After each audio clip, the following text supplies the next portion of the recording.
Воістину, святий ти, Боже, джерело всякої святості. Тож освяти ці дари росою Твого Духа, щоб вони стали для нас тілом і кров'ю Господа нашого Ісуса Христа.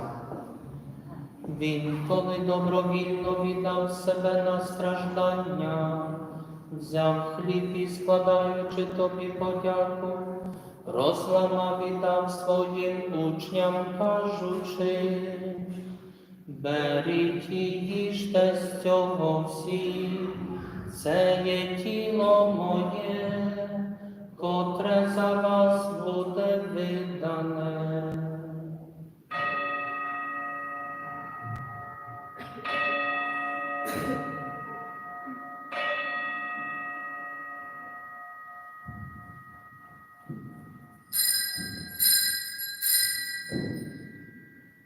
Так само після вечері взяв чашу і знову, складаючи подяку, подав своїм учням, кажучи: беріть і пийте з неї всі, це є чаша крові моєї, нового і вічного завіту, котра за вас і за багатьох буде пролита на відпущення гріхів. Чиніть це на мій спомин.